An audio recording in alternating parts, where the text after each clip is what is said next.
The last thing Sofia Martinez expected when she walked into the Ashford estate was to meet the man who would change her life forever. But when she saw him standing in that kitchen doorway with his sleeves rolled up and flour on his expensive watch, she knew something was different about this dinner party. She had catered dozens of private events over the past 3 years since opening her small catering business in downtown Charleston. Most clients barely acknowledged her presence, treating her like part of the furniture as they entertained their wealthy guests. Sofia preferred it that way. She could focus on her food, serve her carefully crafted dishes, collect her payment, and disappear into the night. No drama, no complications. Tonight felt different from the moment she pulled her aging van up to the circular driveway of the sprawling colonial mansion. The Ashford family had hired her to cater an intimate dinner party for 8 guests, some sort of business gathering with important people from New York. Mrs. Ashford had been specific about the menu, requesting Southern cuisine with a modern twist. Sofia had spent 2 days preparing, testing recipes, sourcing the best ingredients from local farmers and fishermen. She hauled her equipment and coolers through the service entrance, her assistant Marco following behind with the remaining supplies. The kitchen was enormous, all marble countertops and professional-grade appliances that made her jealous. Her own kitchen in her tiny apartment was barely large enough to turn around in. "This place is insane," Marco whispered, his eyes wide as he took in the custom cabinetry and the wine refrigerator that probably cost more than her van. "Focus," Sofia said, though she understood his awe. "We have 2 hours before service." They worked in practiced synchrony, Sofia orchestrating every element while Marco prepped and plated under her direction. She had planned a menu that showcased her heritage and her training. The first course would be seared scallops with a corn puree and crispy prosciutto. Then butter-poached lobster tail over creamy grits with a bourbon cream sauce.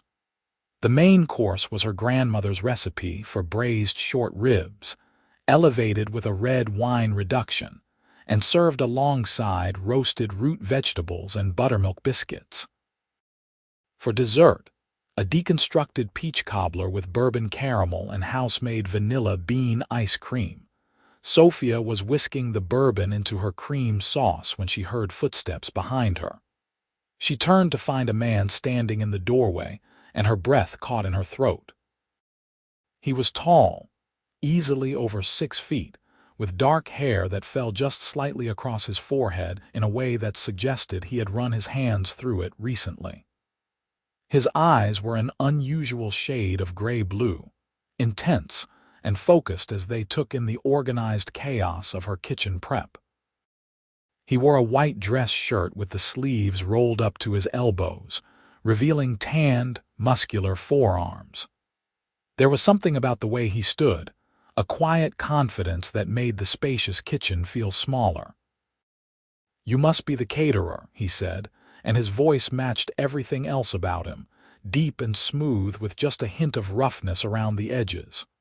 "Sofia Martinez," she replied, wiping her hands on her apron before extending one. "And yes, I am." He crossed the kitchen in 3 long strides and took her hand. His grip was firm, warm, and sent an unexpected jolt of electricity up her arm. "Adrian Cole, I am one of the dinner guests. I apologize for intruding. Mrs. Ashford mentioned you might need more counter space, and I wanted to offer the outdoor kitchen if that would help." "Thank you, but we are managing fine," Sofia said, acutely aware that he was still holding her hand. She pulled it back gently, forcing herself to focus. "Was there something else you needed?" Adrian smiled, and it transformed his entire face from handsome to devastating. "Actually, I was hoping to steal a taste of whatever smells so incredible. I skipped lunch, and the aroma drifting through the house is torturous." Sofia felt herself smile back despite her usual professional reserve. I do not usually offer previews. I understand. Professional policy. He leaned against the counter, making no move to leave. What are we having tonight? She found herself explaining the menu, watching his face as she described each course. Most clients never asked about the food beyond basic allergies and preferences. But Adrian listened with genuine interest, asking questions about her techniques and ingredient choices. He knew his way around a kitchen, she realized. The way he identified the smell of her reduction, the questions about her braising liquid, the appreciation in his eyes when she mentioned the bourbon caramel. "You cook," she observed. "I try," he admitted, "though nothing like this. My repertoire is limited to about 5 dishes I have perfected over the years. Everything else is a disaster." "What are the 5 dishes?" "Perfect scrambled eggs, a decent steak, pasta carbonara that would make my Italian grandmother weep with joy, roasted chicken, and risotto." "Well, one specific risotto, mushroom with white wine and parmesan." Sofia raised an eyebrow. "That is a solid foundation. Most people cannot even make decent scrambled eggs." "Most people add milk and overcook them," Adrian said. "Low heat, butter, patience. That is the secret." "You know your way around a kitchen better than you are admitting." He shrugged, that smile playing at his lips again. "I worked in a restaurant during college. Best job I ever had, actually. There is something honest about cooking. You put in the work, use quality ingredients, apply proper technique, and you get good results. No politics, no games. Unlike your current career." Sofia stirred her sauce, checking the consistency. "Unlike my current career," he agreed. His phone buzzed in his pocket and he glanced at it with a frown. "I should let you work. I am looking forward to tonight. I hope it lives up to expectations. I have no doubt it will." He pushed off from the counter, heading toward the door before turning back. "By the way, how long have you been catering?" 3 years full-time. "I did private chef work before that, and I trained at culinary school in Savannah." 3 years and already catering for the Ashfords. Impressive. Sofia shrugged. "I work hard. Word of mouth is everything in this business." "I believe it." He was watching her with an expression she could not quite read. "Thank you for letting me interrupt. I will leave you to your magic." After he left, Marco appeared from the pantry where he had been organizing their supplies. "Who was that?" one of the guests. "Adrian Cole." "He was totally into you." "He was being polite," Sofia said, though she could still feel the warmth of his hand, the intensity of those gray-blue eyes. "We have work to do. Stop gossiping and finish those scallops." But Marco was right. Throughout dinner service, Sofia could feel Adrian's attention even from the kitchen. Mrs. Ashford had set up the dining room with view into the kitchen through a large pass-through window, probably to add some theatrical element to the evening. Every time Sofia glanced up from plating, she found Adrian watching her work, his expression thoughtful. She served each course herself, explaining the dishes as she placed them before the guests. The other 7 people at the table were wealthy and polished, the kind of people who evaluated everything with critical eyes. But they responded to her food with genuine enthusiasm, complimenting each course with increasing warmth. Adrian said nothing during her presentations, but she noticed he savored every bite, closing his eyes occasionally as he tasted. There was something almost sensual about the way he appreciated the food, and Sofia found herself watching him as much as he watched her. The short ribs were the star of the evening. The meat fell apart at the touch of a fork, the red wine reduction glossy and perfect. Sofia had worried the bourbon notes might be too strong, but she had balanced them with brown sugar and thyme. When Adrian took his first bite, he set down his fork and looked directly at her through the pass-through window. "This is extraordinary," he said, his voice carrying into the kitchen. "I have eaten at some of the best restaurants in the world, and this rivals anything I have had. Mrs. Ashford beamed. "I told you Sofia was talented. She is Charleston's best-kept secret." "Not for long," one of the other guests said, an older woman in pearls and a designer dress. "If word gets out about this meal, you will be booked solid for months." Sofia smiled her thanks and returned to the kitchen, her heart beating faster than it should. She told herself it was just the adrenaline of a successful service, the validation that always came from happy clients. But she knew it was more than that. Something about Adrian's praise felt different, more meaningful. The dessert was her final chance to impress. Sofia had plated the deconstructed cobbler with artistic precision, the bourbon caramel creating delicate patterns on the white porcelain, the ice cream quenelle perfectly smooth, the peach compote glistening with butter and cinnamon. She drizzled additional caramel in front of Adrian as she served him, and their eyes met. "Thank you," he said softly, just to her. "This entire meal has been incredible. I am glad you enjoyed it. I would like to talk to you before you leave tonight. Would that be possible?" Sofia hesitated. Guests sometimes wanted to discuss booking her for future events, or ask for recipes, or simply offer additional compliments. But something about the way Adrian asked made her pulse quicken. "I will be cleaning up for another hour or so. I will find you," he promised. Back in the kitchen, Marco was practically vibrating with excitement. "He definitely wants to hire you for something. Did you see the way he watched you all night? That guy has money written all over him. Custom suit, designer watch, the way everyone at that table deferred to him during conversation. You were eavesdropping. The window is right there. I could not help but overhear." Marco grinned. "This could be big for you, Sofia, really big." Sofia focused on cleaning, packing up her equipment, and restoring the kitchen to its pristine state. She had learned early in her catering career that leaving a mess was the fastest way to lose referrals. Mrs. Ashford had already paid her, including a generous tip, and gushed about the success of the dinner party. Marco left with the first load of equipment, promising to return for the rest. Sofia was alone in the kitchen, wiping down the last counter when Adrian appeared in the doorway again. "You have impeccable timing," she said, hanging up the dish towel. "I just finished. I have been waiting." He stepped into the kitchen, and suddenly the large space felt intimate. "Sofia, I have a proposition for you. I am listening. I need a personal chef." He held up a hand as she started to speak. "Let me explain. I split my time between New York and Charleston.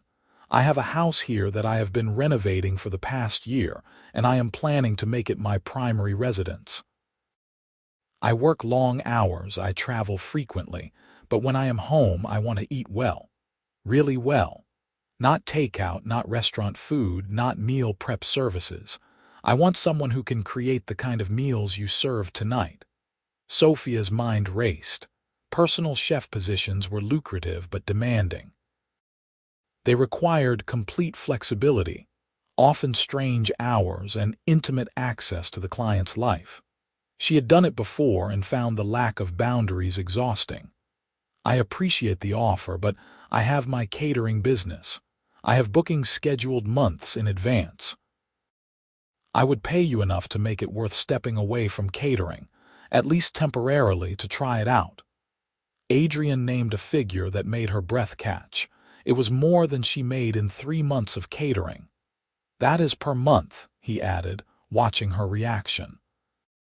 "Plus a food budget, benefits, and complete creative freedom over the menus. I travel about 1 week per month, so you would have that time off. When I am in town, I would need breakfast and dinner 5 days a week, with occasional exceptions for business dinners or events." Sofia calculated quickly. The money was extraordinary, enough to pay off her business loans, build up real savings, maybe even afford a better apartment with an actual kitchen. But something held her back. Why me? You could hire someone with more experience, someone who specializes in personal chef work. Adrian moved closer, his eyes never leaving hers. Because your food is exceptional. Because you clearly love what you do and that passion translates to the plate. And because in the 30 seconds we spoke earlier, I could tell you are someone I would enjoy having around. He paused. I am not looking for just an employee, Sofia. I am looking for someone who can make my house feel like a home. Does that make sense? It did, more than she wanted to admit. Sofia had grown up in a loud, chaotic household full of love and laughter and her grandmother's cooking. Food was never just fuel in her family. It was connection, celebration, comfort. That philosophy drove everything she created. I would need to think about it, she said finally. This is not a small decision. Of course. Adrian pulled a business card from his wallet and handed it to her. My personal number is on the back. Take a few days, consider it, and call me with questions or your answer. I'm hoping you will say yes, but I understand if this is not right for you. Sofia took the card, her fingers brushing his again. Adrian Cole, CEO, Cole Industries. She had heard of Cole Industries, a massive investment firm based in New York with interests in everything from real estate to manufacturing. Adrian was not just wealthy, he was seriously wealthy. What exactly does Cole Industries do? She asked. We acquire struggling companies, restructure them, and either help them succeed or sell them for profit. It sounds mercenary, but we have saved thousands of jobs over the years and turned around businesses that would have failed otherwise. He smiled slightly. I promise I am not a villain in a suit. I never thought you were. Good. He glanced at his watch, a sleek piece that probably cost more than her van. I should let you finish up. Thank you again for tonight. It was truly exceptional. After he left, Sofia stood in the empty kitchen for a long moment, turning his business card over in her hands. Her practical side screamed at her to accept. The money alone would change her life. But her instincts, the same ones that helped her navigate kitchens and create successful dishes, told her this decision was about more than money. There was something between her and Adrian, some spark of connection that went beyond a simple employer-employee relationship. She had felt it in the way he looked at her, the warmth in his voice when he spoke about wanting his house to feel like a home. Getting involved with a client was a terrible idea, unprofessional and potentially disastrous. But when Sofia closed her eyes, all she could see was Adrian's smile, the appreciation in his eyes as he tasted her food, the way her heart had raced when he asked to speak with her. Marco returned with the van, and they loaded the remaining equipment in silence. Finally, as they drove back toward downtown, he spoke. So what did he want? He offered me a job as his personal chef. Marco nearly drove off the road. What? Sofia, that is amazing. Did you say yes?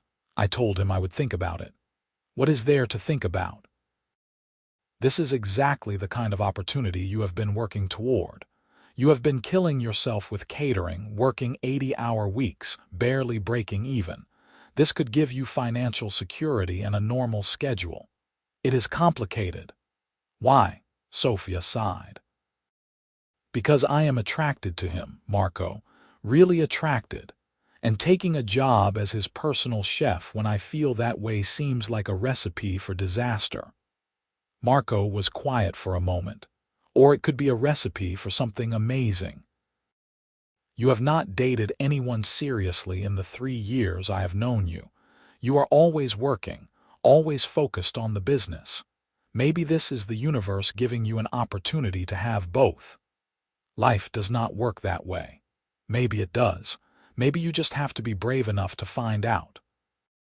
Sofia spent the weekend wrestling with her decision. She made lists of pros and cons, calculated budgets, and evaluated her current bookings.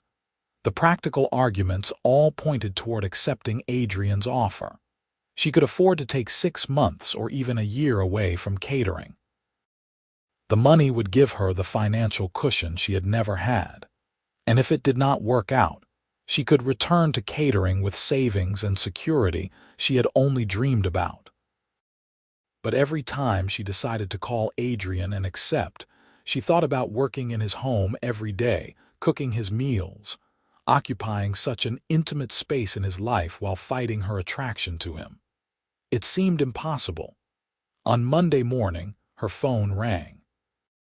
She did not recognize the number, but she answered anyway.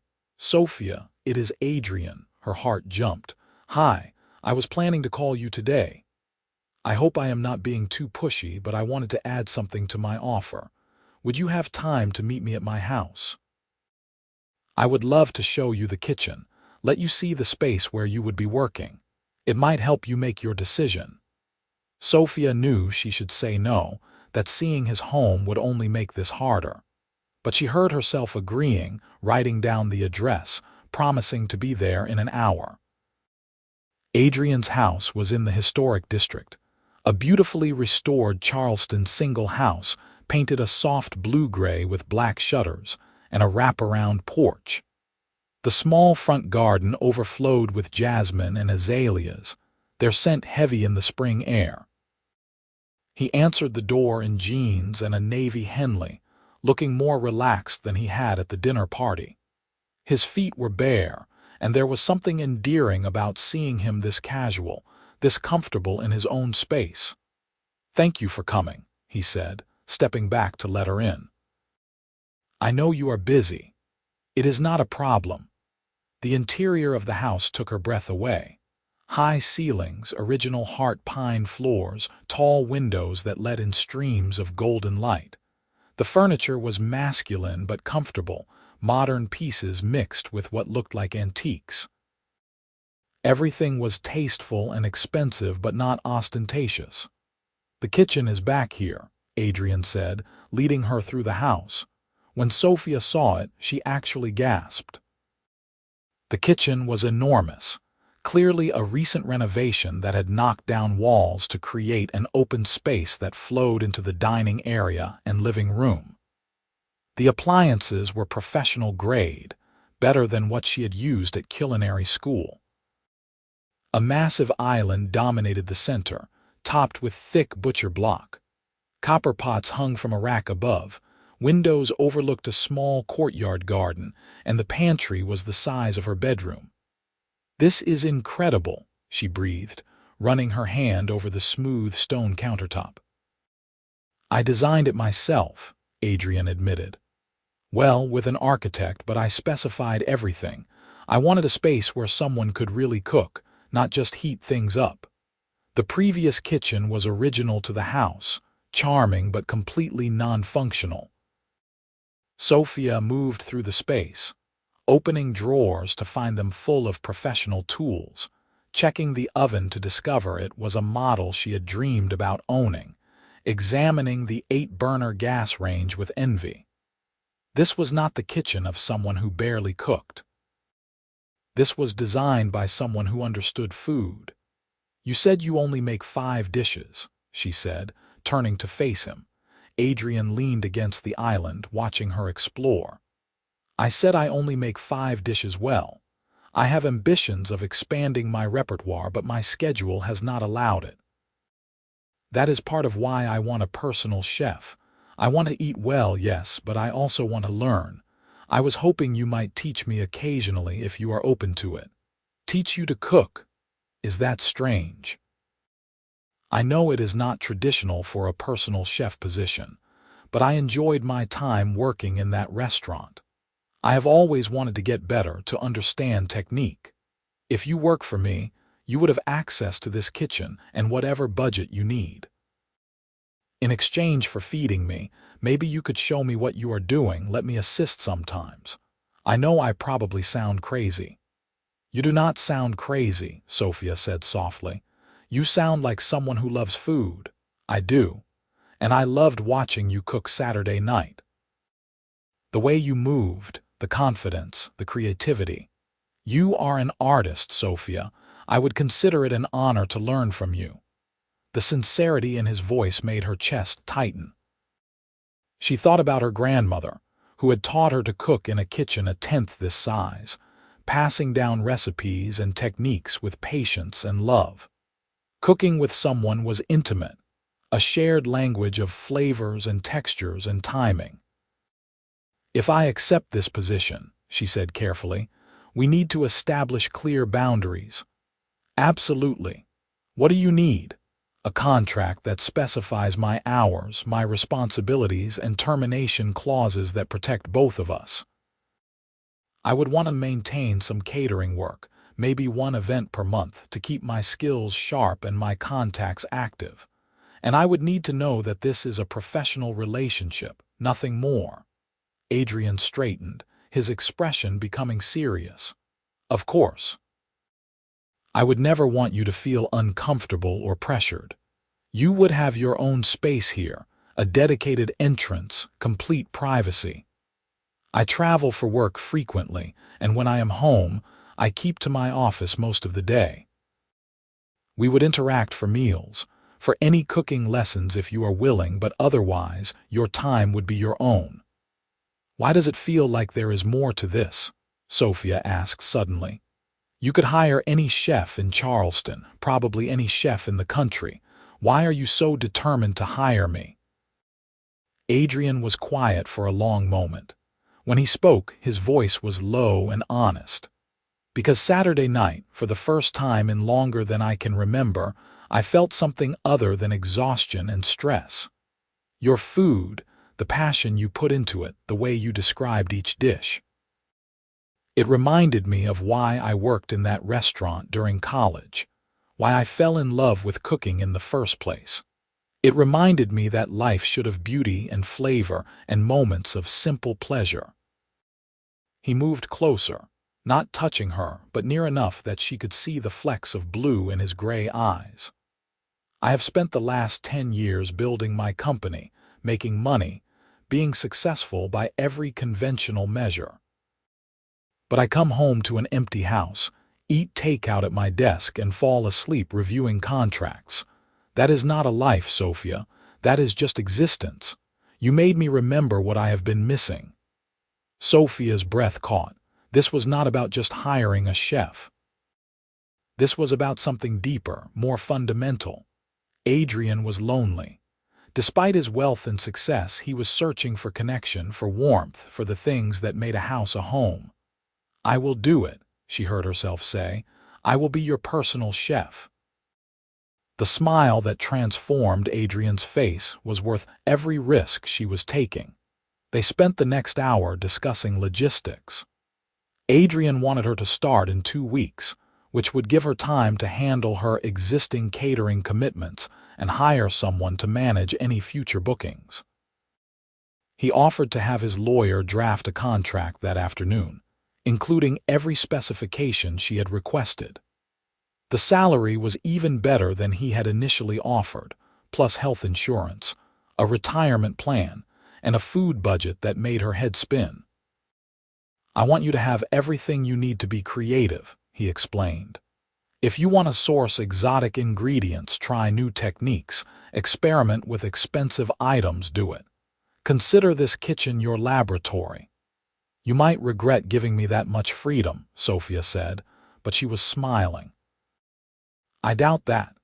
As she prepared to leave, Adrian walked her to the door. Sofia, thank you for saying yes, for taking a chance on this. I know it is unconventional. It is definitely that, she agreed, but I have a feeling it will be worth it. The next 2 weeks passed in a blur. Sofia hired her cousin Daniela to take over the catering bookings, training her on the recipes and procedures. She notified her existing clients about the change, referring them to Daniela, and promising she would be available for consultations if needed. Most were disappointed but understanding, especially when she explained she had an opportunity too good to refuse. Marco helped her plan menus for Adrian's first month, creating diverse options that showcased different cuisines and techniques. They brainstormed breakfast ideas, dinner concepts, and backup plans for busy nights when Adrian might need something quick but delicious. "You are really doing this," Marco said as they finalized the shopping list for her first week. "I am proud of you, you know. This is brave. Or insane. Sometimes those are the same thing." Sofia spent her last weekend before starting with her family, enduring her mother's questions about who exactly this client was and why he was paying so much money. Her grandmother was more perceptive, watching Sofia with knowing eyes as she explained the position. "This man, he is handsome," her grandmother asked in Spanish. "Abuela, that is not relevant. So he is very handsome." Her grandmother smiled. "Be careful, Majida. The heart does not listen to professional boundaries. My heart is not involved. Not yet." On her first day, Sofia arrived at Adrian's house at 6 in the morning, her van loaded with groceries and equipment.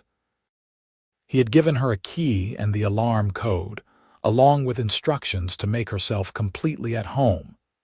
The house was quiet when she let herself in, and she wondered if he was still sleeping. But when she entered the kitchen, she found him already there, dressed in running clothes, drinking coffee and reading something on his tablet. "Good morning," he said, his face lighting up when he saw her. "I was hoping I would catch you before my run. There is fresh coffee if you want some." "Thank you, I thought I would be the first one up. I am usually awake by 5. Old habit from my years in finance. The markets open early." He set down his tablet. "Is there anything you need before I leave you to it?" "I think I have everything. I thought I would start with breakfast." "Do you have any preferences? Surprise me. I trust your judgment completely." After he left, Sofia explored the kitchen more thoroughly, familiarizing herself with the layout and equipment. She found the pantry stocked with basics, the refrigerator empty except for coffee beans, milk, and a few beers. The man clearly needed someone to feed him. For his first breakfast, she decided to make something that showcased her skills without being too elaborate. Eggs Benedict with house-made hollandaise, perfectly poached eggs, thick-cut Canadian bacon that she crisped to perfection, and toasted English muffins. She added a side of fresh fruit and roasted breakfast potatoes with rosemary and sea salt. Adrian returned from his run just as she was plating, his skin glistening with sweat, his breath still elevated. He stopped short when he saw the spread. "That smells incredible. Give me 5 minutes to shower and I will be right back." Sofia had the table set in the dining room when he returned, his hair damp, wearing charcoal dress pants and a white shirt with the sleeves rolled up. He sat down and just stared at the plate for a moment. "This is for a Tuesday morning. Is that a problem?" "It is amazing. I am just trying to figure out how I got this lucky." He cut into the egg, and the yolk ran perfectly over the bacon and muffin. His eyes closed as he tasted the first bite. "Sofia, this is restaurant quality, better than restaurant quality. That is the idea." He ate with focused attention, savoring each component. Sofia busied herself in the kitchen, cleaning up and prepping for dinner, but she was acutely aware of him in the next room. When he finished, he brought his plate to the kitchen instead of leaving it on the table. "You do not have to do that," she said. "I will clean up, habit. I have lived alone for a long time." He set the plate in the sink and turned to face her. "That was one of the best breakfasts I have ever had. Thank you. You are welcome. What time would you like dinner?" "I should be done working by 7. Is that too late?" "That is perfect. It gives me time to do something more involved." "I am looking forward to it." He hesitated, as if wanting to say more, then seemed to think better of it. "I will be in my office if you need anything." "It is upstairs, second door on the right." After he left, Sofia released a breath she had not realized she was holding. This was going to be harder than she thought. Being in his space, cooking for him, watching him enjoy her food with such genuine appreciation. It all felt too intimate, too charged with potential. She threw herself into preparing dinner, deciding on pan-seared duck breast with a cherry port reduction, creamy polenta, and roasted asparagus. It was an elegant meal, the kind that required precise timing and technique. Cooking it kept her focused, kept her from thinking too much about the man upstairs in his office. At 7 o'clock sharp, Adrian appeared in the kitchen doorway. He had changed into jeans and a soft gray sweater that matched his eyes, and he looked tired but pleased to be done working. "Is there anything I can help with?" he asked. "You can open wine if you would like. There is a bottle breathing on the counter." He poured 2 glasses, bringing one to her. "Join me for dinner." Sofia paused in her plating. "I usually do not eat with clients. I am asking you to make an exception. I hate eating alone, and it seems silly to sit in the dining room by myself while you are in here, unless it would make you uncomfortable." It would make her uncomfortable, but not for the reasons he probably thought. Sharing meals was how people connected, how relationships deepened. But his expression was hopeful, almost vulnerable, and she found herself nodding. "Okay, just tonight." She plated 2 servings of the duck, making his portion slightly larger, and carried them to the dining table. Adrian held out her chair, a gesture that was somehow both old-fashioned and natural. They sat across from each other, the candlelight she had lit earlier casting soft shadows across his face. "Tell me about yourself," Adrian said after his first bite of duck. "How did you end up in Charleston?" Sofia sipped her wine, considering how much to share. "I grew up in Texas, in a small town outside Houston. My grandmother immigrated from Mexico and ran a small restaurant. I spent every day after school in her kitchen, learning to cook. When I was 18, I got a scholarship to culinary school in Savannah. After graduating, I worked in restaurants for a few years, but the hours were brutal and the environment was toxic. Too many chefs who thought screaming was leadership. I know the type. I wanted to cook my way, to create food that meant something beyond just earning Michelin stars. So I moved to Charleston, started taking private chef jobs, and eventually saved enough to launch my catering business. It has been hard, honestly. Exhausting. But it is mine, and I am proud of what I have built. You should be proud. Your talent is extraordinary." Adrian cut another piece of duck, his movements precise. "How old are you, if you do not mind me asking?" 28. "You, 32, though some days I feel much older. What made you start coal industries?" Adrian leaned back in his chair, swirling his wine. "After college, I worked in investment banking in New York.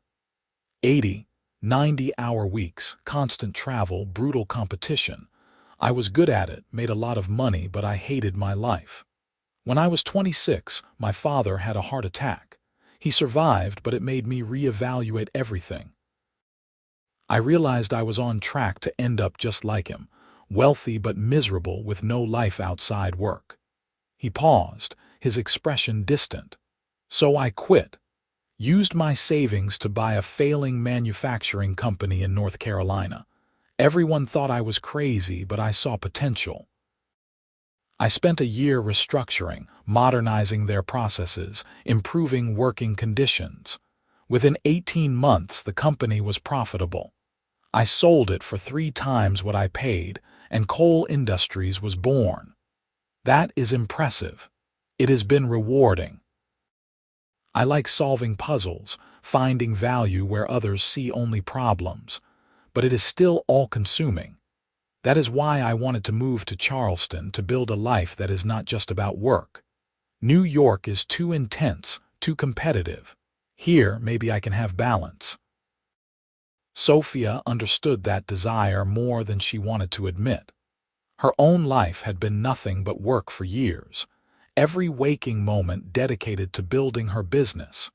She had no social life, had not dated in over a year, rarely saw her family.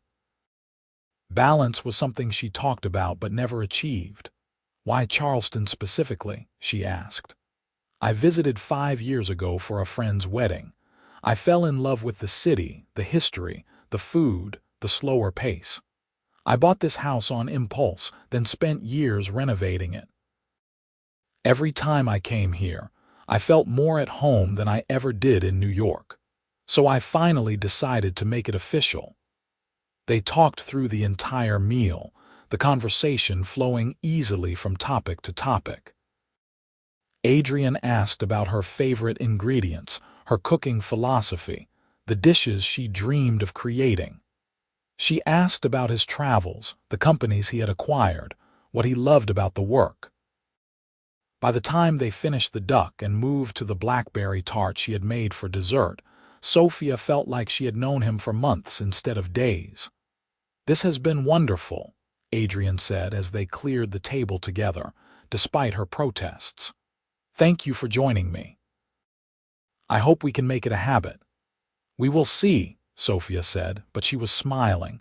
The days fell into a rhythm. Sofia arrived each morning to make breakfast, spending the rest of the day planning menus, shopping for ingredients, and preparing elaborate dinners.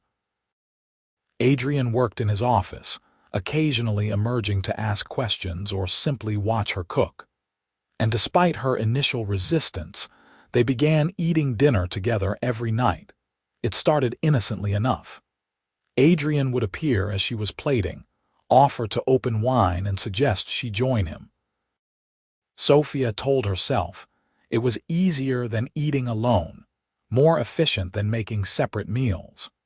But the truth was she looked forward to those dinners, to the conversations that ranged from philosophy to food to their respective childhoods. She learned that Adrian had grown up in Connecticut, the son of a corporate lawyer and a museum curator. His childhood had been privileged but cold, his parents more interested in their careers than parenting. He had one brother, younger by 3 years, who was now a doctor in Boston. They were not close. "We are just very different people," Adrian explained one night over her butternut squash ravioli with brown butter sage sauce. "He followed the path my parents wanted: medical school, respectable marriage, country club membership. I went rogue. Starting a multi-million-dollar company is going rogue, to them it was. They wanted me in law or medicine, something traditional. Business, especially the kind I do, seemed too risky, too mercenary." He smiled without humor. "We have dinner once a year at Christmas. It is always awkward." Sofia told him about her own family, the loud chaos of her childhood, her grandmother's fierce love, her mother's worry that she had given up too much for her career. "She wants me to find a nice man, get married, have babies," Sofia said with a laugh. "She thinks I am wasting my youth in kitchens." "Are you?" Adrian asked, his eyes intent on hers. "I do not know. Maybe, but I cannot imagine doing anything else." 2 weeks into the job, Adrian asked if she would teach him to make risotto. Not his mushroom risotto, which he had already perfected, but a new variation. "I want to learn your process," he said. "How you develop flavors, how you know when something is right." They decided on a spring vegetable risotto with asparagus, peas, and lemon. Sofia had him prep all the ingredients first, teaching him to cut the asparagus on a bias, to slice the shallots thin and uniform. "Cooking is about patience and attention," she explained as he stirred the rice. "You cannot rush risotto. You add the liquid slowly, let the rice absorb it, build the creaminess gradually." Adrian was a good student, focused and careful. He listened to her instructions, asked thoughtful questions, and did not try to take shortcuts. Standing beside him at the stove, their shoulders occasionally brushing, Sofia was hyper-aware of his presence, the warmth radiating from his body, the way his hands moved with surprising grace. "Taste it," she said when the rice was nearly done. "Tell me what it needs." He spooned a small amount, blowing on it to cool it, his expression thoughtful as he tasted. Salt, definitely, and maybe more lemon. The vegetable flavors are good, but it needs brightness. Exactly right. She added salt and lemon zest, then had him taste again. Perfect, or almost perfect. It needs something creamy. Butter and Parmesan, Sofia said, adding both with a generous hand. Always finish risotto with butter and cheese. It creates a silky texture and adds richness. When the dish was done, they plated it together and ate at the kitchen island instead of the dining table. Adrian took his first bite and closed his eyes. "I made this," he said, sounding almost amazed. "Under your guidance, but still, I have never made a risotto this good. You are a natural, you have good instincts. I have a good teacher." His eyes met hers and something passed between them, something electric and undeniable. Sofia looked away first, focusing on her plate. This was dangerous territory. She was his employee, living off his generosity, cooking in his kitchen. Getting involved would complicate everything, potentially destroy the balance they had found. But every day that balance felt harder to maintain. Adrian was not just handsome and successful. He was kind, curious, appreciative. He asked about her day, remembered details she mentioned in passing, left her notes when he had to leave early for meetings. He bought her a new set of Japanese knives after she mentioned admiring them. He asked her to teach him something new every week, showing genuine excitement about learning. And the way he looked at her sometimes, with an intensity that made her breath catch, suggested he was fighting the same attraction she felt. A month into her employment, Adrian had to travel to New York for a week. Sofia had the time off, as specified in her contract, but she found herself restless without the structure of cooking for him. She used the time to visit her family in Texas, enduring her mother's questions about her handsome employer. "Are you being careful?" her mother asked. "Men like that with so much money, they are used to getting what they want." "It is not like that, Mama. He is respectful, professional." Her grandmother gave her a knowing look. "But you wish it were different." Sofia could not lie to her grandmother. "Maybe, but it is complicated." "Love is always complicated, Majida. That does not mean it is not worth pursuing." When Adrian returned from New York, he seemed different. More tense, distracted. He worked later hours, ate dinner quickly, and disappeared back to his office. The easy conversation they had enjoyed was strained, and Sofia worried she had done something wrong. On his third night back, she made his favorite meal, the braised short ribs from the dinner party where they had met. She served it at 8 o'clock when he finally emerged from his office looking exhausted. "This is the short rib recipe," he said, sitting down heavily. "You looked like you needed comfort food." Something in his expression softened. "I did. Thank you, Sofia. You are remarkably perceptive." "Rough week. Rough month, actually. I am trying to close a deal on a textile company in South Carolina. It has been more complicated than expected. Lots of resistance from the current owners. I spent all week in New York dealing with investors and lawyers." He took a bite and sighed. "This is exactly what I needed. Do you want to talk about it?" "Not really. I would rather hear about your week." "How was Texas?" Sofia told him about her visit home, the chaos of her family, her grandmother's cooking. As she talked, Adrian relaxed, the tension gradually leaving his shoulders. By the time they finished dinner, he was almost back to his normal self. "I miss this," he said quietly. "I miss being here in this house. I missed your cooking. I missed talking to you." Sofia's heart raced. "I missed cooking for you." They were sitting across from each other at the dining table, the candles burning low, the remains of dinner cleared away. The air between them felt charged, heavy with things unsaid. "Sofia, I need to tell you something." Adrian leaned forward, his eyes intense. I hired you because your food is extraordinary, because I thought you could make this house feel like a home, and you have exceeded every expectation. But somewhere along the way, this stopped being just about the food.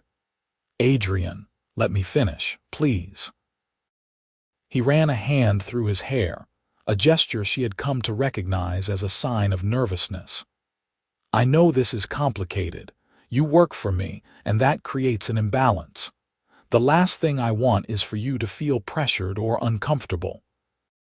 But I would be lying if I said I did not have feelings for you. Real feelings. Sofia could not breathe. She had imagined this conversation 100 times, rehearsed responses in her head, but now that it was happening, she could not find words. I think about you constantly, Adrian continued. When I am in meetings, when I should be focusing on work, when I am lying in bed at night. I love how passionate you are about food, how you light up when you talk about flavor combinations. I love that you take such care with every dish, even when it is just breakfast for me. I love talking to you, learning from you, being around you. I do not know what to say, Sofia whispered. You do not have to say anything. I just needed you to know. If you do not feel the same way, we can pretend this conversation never happened. I will respect your boundaries completely. But if there is any chance you might feel something too, I do. The words burst out of her before she could stop them.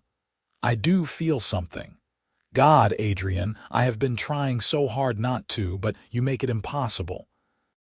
You are kind and thoughtful, and you look at me like I am the most interesting person in the world. You make me laugh, you challenge me. You appreciate what I do in a way that goes beyond just enjoying the food. She stood up, pacing to the window, trying to organize her thoughts. But this is my job, a job I desperately need. Getting involved with you could ruin everything I have worked for. Adrian rose and crossed to her, stopping just close enough that she could feel the warmth of him. Then I will give you a new contract. One that pays you the same amount as a consultant, with no requirement to cook for me. That way, if we try this and it does not work out, you still have financial security. That is not how it works.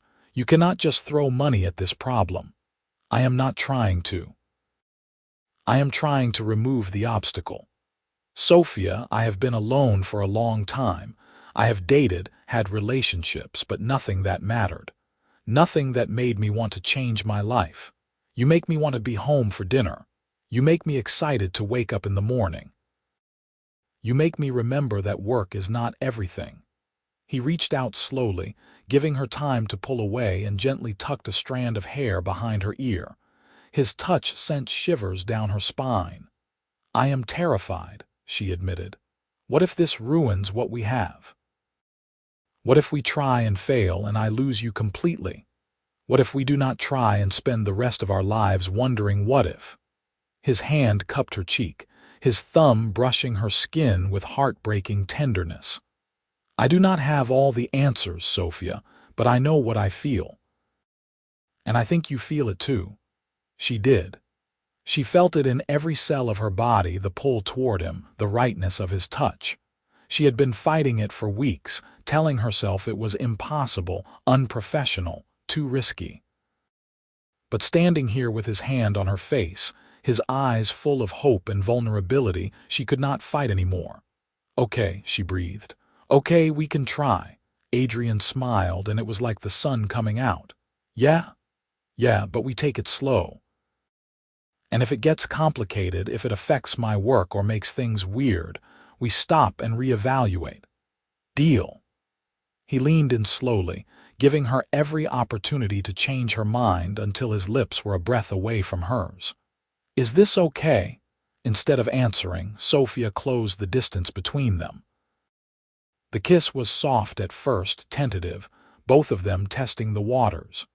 But then Adrian's arms came around her, pulling her closer, and Sofia melted into him.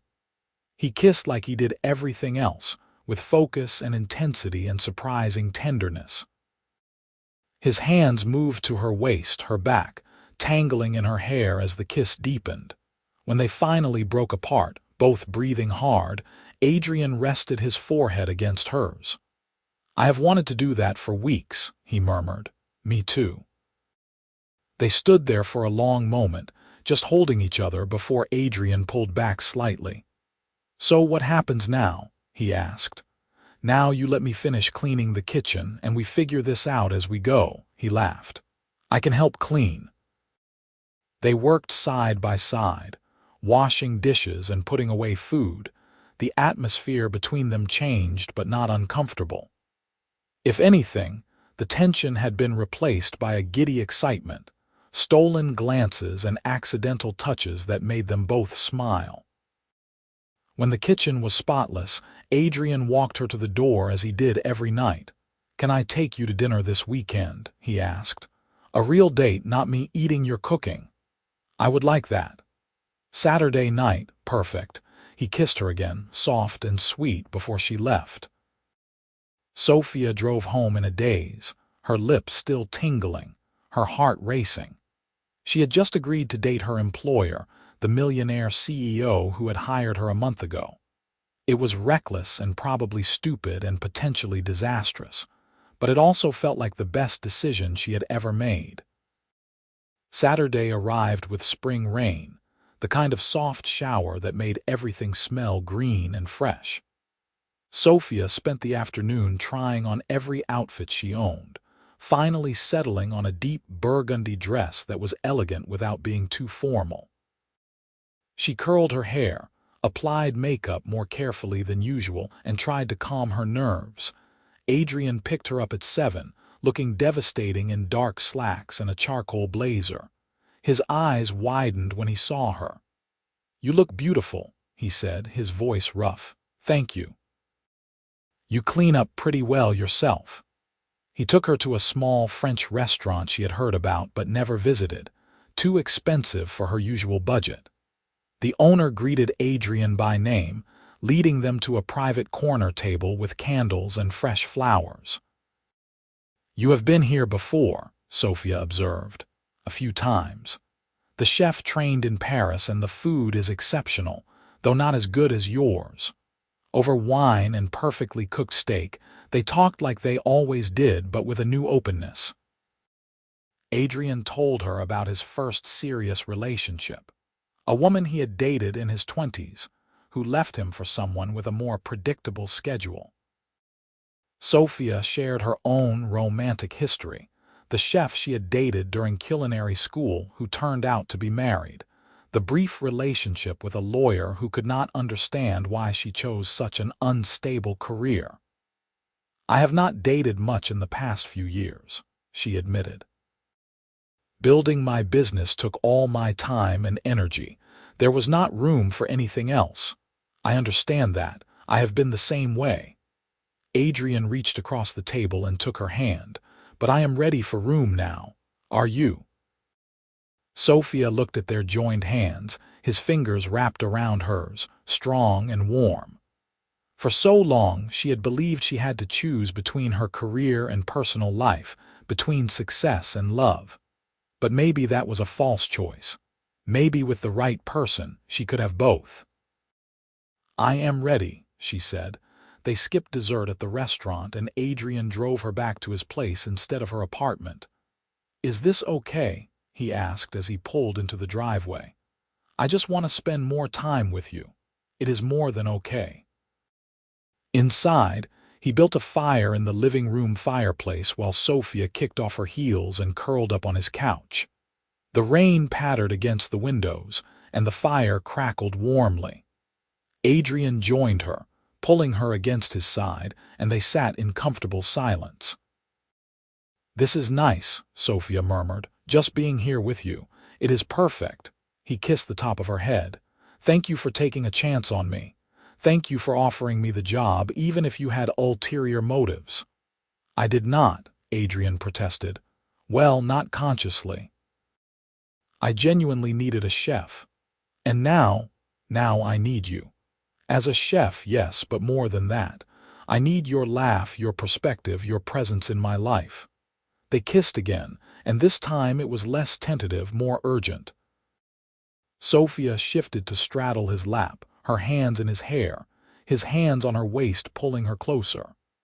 The fire cast dancing shadows across his face, and she could feel his heart racing against her chest. "We should slow down," Adrian said, though his hands were sliding up her back. "Probably," Sofia agreed, but she kissed him again. Eventually they did slow down, both of them recognizing that rushing would only complicate things. They spent the rest of the evening talking, kissing occasionally, building the foundation of something real. The next few weeks were a revelation. They kept Sofia's job exactly as it was, with her cooking breakfast and dinner and maintaining her professional responsibilities. But after dinner each night, they would sit together, talking and learning each other. Adrian taught her about wine, explaining the differences between regions and grapes with the same enthusiasm she brought to food. Sofia showed him advanced cooking techniques, letting him help with increasingly complex dishes. On her days off, they explored Charleston together. Adrian took her to his favorite spots, the hidden gardens and historic homes and local restaurants he admired. Sofia introduced him to the markets where she sourced ingredients, the fishermen who saved their best catch for her, the farmers who grew heirloom vegetables. They had their first real argument 6 weeks in, over something stupid. Adrian had scheduled a business dinner at the house without telling Sofia, expecting her to cater it with only 2 hours' notice. She was furious at the presumption, at being taken for granted. "I am your personal chef, not your on-call catering service," she snapped. "You cannot just spring 8 guests on me and expect me to produce a miracle. I am sorry, you are right. I should have asked first." Adrian ran his hands through his hair, looking genuinely contrite. "I am still figuring out how to balance this, how to separate work Adrian from boyfriend Adrian." "Well, figure it out faster," Sofia said, but her anger was already fading. "And next time give me at least 2 days' notice for dinner parties. Deal?" "I really am sorry, Sofia. The last thing I want is to make you feel like an employee instead of," he paused, "instead of what you are." "Which is what, exactly?" He pulled her close, wrapping his arms around her. "The most important person in my life." Sofia's chest tightened with emotion. They had not said "I love you" yet, both of them cautious about moving too fast, but hearing him say she was important, that she mattered beyond her cooking, meant everything. "You are important to me too," she whispered against his chest. They figured it out. Adrian became better about communicating his schedule and needs. Sofia became more flexible about last-minute requests when they were reasonable. And slowly, what had started as a professional relationship deepened into something neither of them had experienced before. 3 months in, Adrian's mother came to visit. Sofia was nervous, wanting to make a good impression, knowing that wealthy families like his could be judgmental about someone from her background. She planned an elaborate dinner, French cuisine that would showcase her classical training. But when Catherine Cole arrived, perfectly coiffed and wearing pearls, she took one look at the formal dining room setup and frowned. "This is lovely, dear, but much too stuffy. Can we not eat in the kitchen? That is where Adrian says you work your magic." Sofia glanced at Adrian, who shrugged with a smile. "My mother has strong opinions about informality." They ate at the kitchen island, Catherine asking Sofia questions about her training, her family, her business. Sofia answered honestly, refusing to pretend to be something she was not. If Adrian's mother could not accept her as she was, it was better to know now. But Catherine surprised her. "My son seems happier than I have seen him in years," she said over the coq au vin. "He actually called me last week just to talk, not because it was a holiday or someone's birthday. That has not happened since he was in college." "Mom," Adrian said, embarrassed, "it is true. You have been so closed off, so focused on work. This young woman has been good for you." Catherine turned to Sofia. "What are your intentions with my son?" "Mom," Sofia laughed despite her nerves. "To make him happy, and to keep cooking because it is what I love." "Good answer." Catherine clinked her wine glass against Sofia's. "You have my blessing, not that you need it. Just take care of each other." After she left, Adrian pulled Sofia into his arms. "I am sorry if she was intense. My mother does not have much of a filter. I liked her. She was direct. She loved you. She told me while you were getting dessert that you are the best thing that ever happened to me." "Is that true?" Sofia asked softly. Adrian pulled back to look at her, his gray eyes serious. "Yes. You are the best thing that ever happened to me, Sofia Martinez. I love you." Her heart stopped, then raced. "You love me. I have loved you for weeks. Maybe since that first dinner party when you explained your menu with such passion. Maybe since the first breakfast you made me.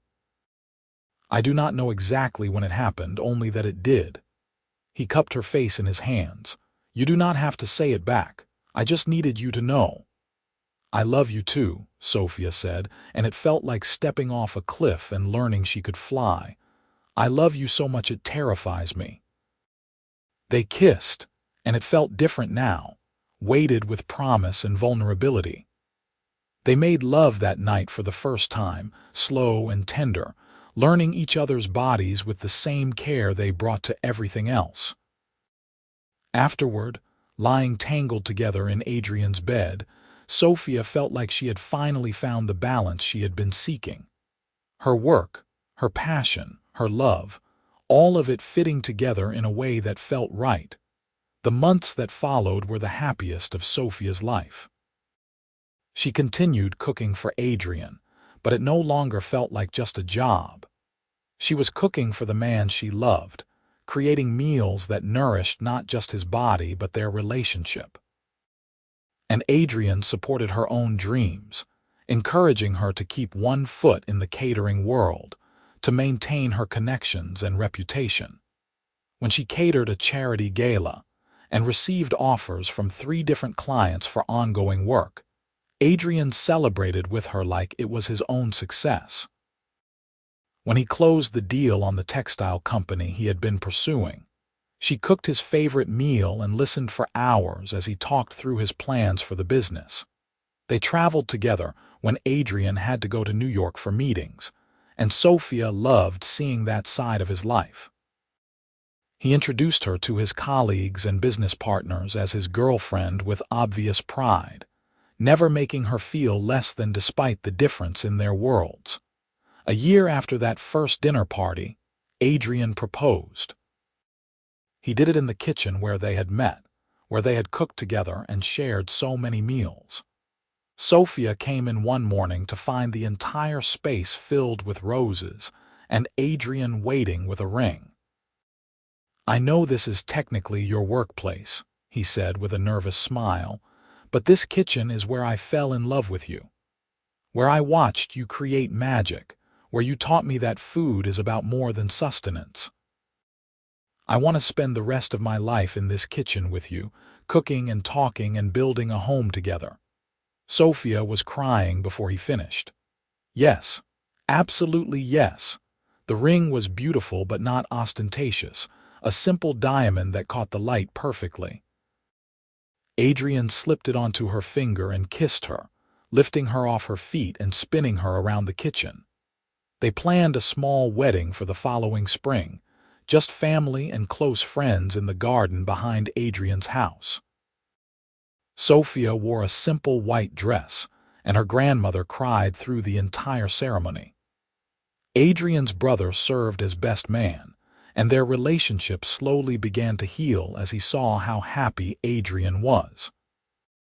Sofia's family adored Adrian, especially after he proved he could keep up with her uncles during a backyard barbecue, drinking beer and talking sports without pretense. He fit into her loud, chaotic family gatherings in a way she never expected, rolling up his sleeves to help in the kitchen and charming her grandmother with his broken Spanish. After the wedding, they settled into married life with surprising ease. Sofia officially closed her catering business, though she still consulted occasionally for special clients. Adrian had been insistent that she have her own income stream beyond working for him, so they structured it as a consulting arrangement that gave her flexibility and independence. She started teaching cooking classes from their kitchen, small groups who wanted to learn knife skills and basic techniques. Adrian often joined the classes, playing the role of beginner and making everyone else feel more comfortable. The students loved him, and Sofia loved watching him interact with them, patient and self-deprecating and enthusiastic. 2 years into their marriage, Sofia discovered she was pregnant. They had been trying casually, not obsessing but hopeful, and when the test came back positive, she could barely believe it. She told Adrian over dinner, presenting him with a tiny chef's hat she had found at a specialty shop. "What is this?" he asked, confused. "For our baby, who will need it in about 8 months. Adrian went very still, his eyes wide. "You are pregnant? I am pregnant."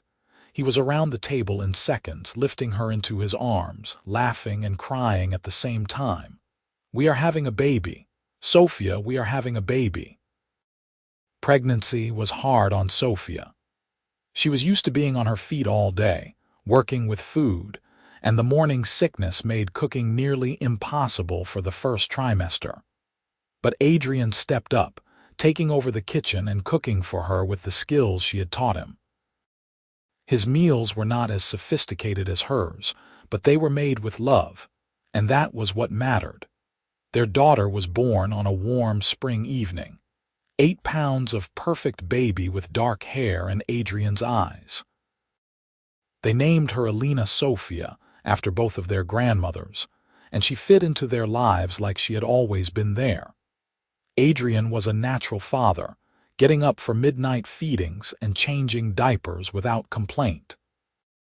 He would hold Alina while Sofia cooked, talking to her about flavors and ingredients, promising to teach her everything Sofia taught him. "She is going to be a chef," he predicted. "Look at how she watches you in the kitchen. She is 6 months old. She watches everything." "No, this is different. She has your focus." Sofia laughed, but she loved watching Adrian with their daughter, the gentleness in his strong hands, the patience in his voice. He had been right that first night when he said cooking was honest, that it was about putting in work and getting results. Their relationship had been the same, built on honesty and work and a willingness to try.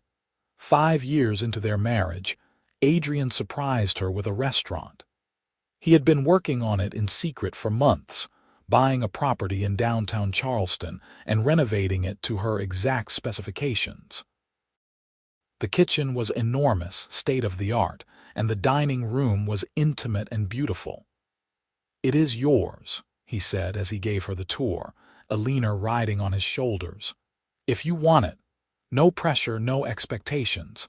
But I know you have been thinking about it, about having your own restaurant. So here it is, ready when you are."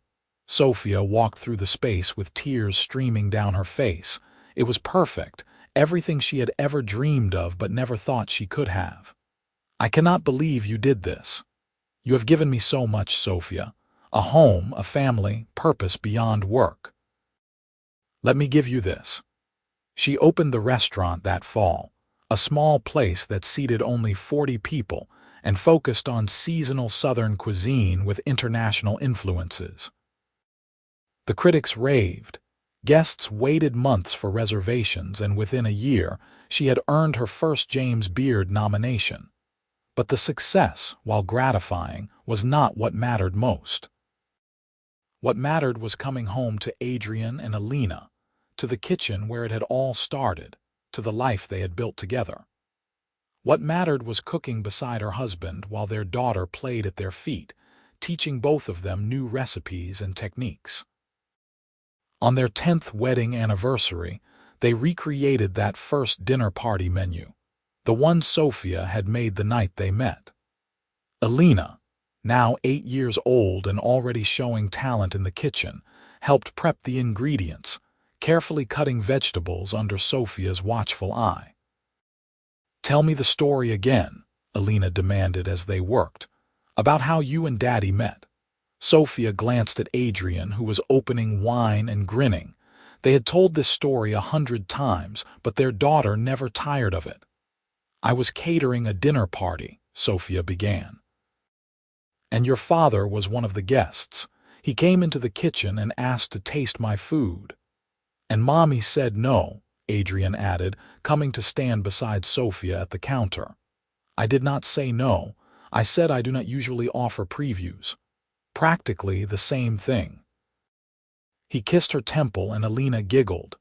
"Then what happened?" Alina asked, though she knew every detail. "Then I impressed him so much with my cooking that he hired me as his personal chef," Sofia continued, "and we fell in love." "Over food," Alina said triumphantly. "Over food," Adrian agreed. "And because your mother is the most talented, beautiful, stubborn woman I have ever met. And Daddy is the kindest, most supportive, most persistent man I have ever known," Sofia added. They sat down to dinner as the sun set over Charleston, the three of them at the table where Sofia and Adrian had shared so many meals. The food was perfect, the wine was excellent, and the conversation was easy and full of love. As Sofia looked around the table at her family, at the life she had built from flour and fire and faith, she felt overwhelmed with gratitude. She had started with nothing but talent and determination, working herself to exhaustion to make her dreams real. And then Adrian had walked into her kitchen and offered her something she had not known she needed: partnership, support, love. "What are you thinking about?" Adrian asked, reaching for her hand. "How lucky I am, how perfect this life is."